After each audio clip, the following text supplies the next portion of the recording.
The same ingredients can yield different results pag binago mo lang yung recipe. Kaya ito, gagawa tayo ng chicken and mushroom stir fry. Let's start cooking. Ito, very simple lang siya. Look at that, ha. So, 1 pot lang siya. I will toast my sesame seeds. So, by cooking things in batches, by switching up the steps or switching up the combinations of the same ingredients, pwedeng maiba yung recipe mo. So, ito siya. Chicken and mushroom. Sobrang nagiging pop sesame. Ito, I'm toasting the sesame seeds para, you know, it brings out more flavor. Tatabi natin siya. Now, we add a little oil. Same pan. And we will saute our garlic. So, we're building up the dish little by little, one step at a time, while I'm frying my garlic.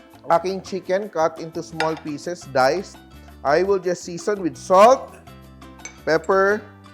Don't burn your garlic, no? Pero all the garlic flavors infused. Mix natin tong ating chicken, salt, pepper. Now we add our cornstarch. Yan, around 2 tablespoons of cornstarch. Yan, mix natin. Let it rest. Ating garlic is done. Tatabi na rin natin yung ating garlic. It's just about planning things ahead of time, no?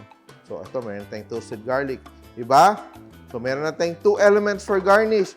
Same pan with the oil, the garlic flavored oil. Ito, French beans. Pwede ding sitaw. Little bit of salt. Alam natin na ang sitaw natin, ang French beans natin, cooks very easily. Saute lang natin siya. Fried beans. Yan. Also, our beans are ready. Magiging bed siya ng ating chicken. Beautiful. Yan. Yan pa lang. Masarap na siya, no? May sausawan. Same oil. Look at that same oil. We will saute our chicken with our cornstarch. Sobrang dami nito. Good for the entire family to share. In the meantime, we will prepare our sauce. We have our soy sauce. Today, I'm using Japanese soy sauce. Oyster sauce. Sweet chili sauce. And sesame oil. I will also add a little bit of black pepper. Ang ating mushrooms, we will season with salt. And I will add my dried chilies. Yan. A little bit of spice. Kung ayaw nyo, wag yung lagyan. Just tear it into half. Ganyan. No? So, luto na yung ating chicken. Now, I will add my mushrooms. Hindi natin isasama yung kanyang mga juices na natitira. Toss, toss, toss. Look at that. Now, let's cook just to warm everything up. And ang ating glaze, ating sauce, look at that. Pour it over. So, hindi siya ma-sauce, no? Glaze siya. Kakapit siya sa chicken. Are you ready? Ako, ready na ako. And we will just put it over. Pwede pala yung beans on top. Sus, ano ba yan? Yan. Or we can toss the beans here. Let's just toss the beans instead. Sus, no rules to follow. Yan, no? Just toss it with the beans. Yan. Everything is there. Look at that, no? Mukha siyang pang restaurant, actually, no? And to garnish, di ba, meron tayong sesame seeds.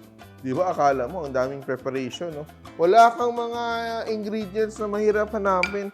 Lalagyan natin ng leeks. Look at... Wow, gusto ko ng chopsticks, ha? And kakain na tayo. It's so beautiful, no? You can have the option to have more beans than chicken and mushrooms. Or ganito, mas marami yung chicken and mushrooms. Yan, titigman natin. I want to try the chicken first. Ang sarap ng taste ng toasted na sesame seeds. Try this recipe at home. Diba?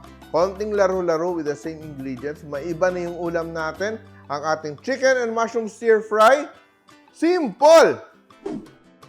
Please like and share my videos. And if you like more recipes like this, please click here to subscribe. And don't forget to hit the bell button to get notified. Simple!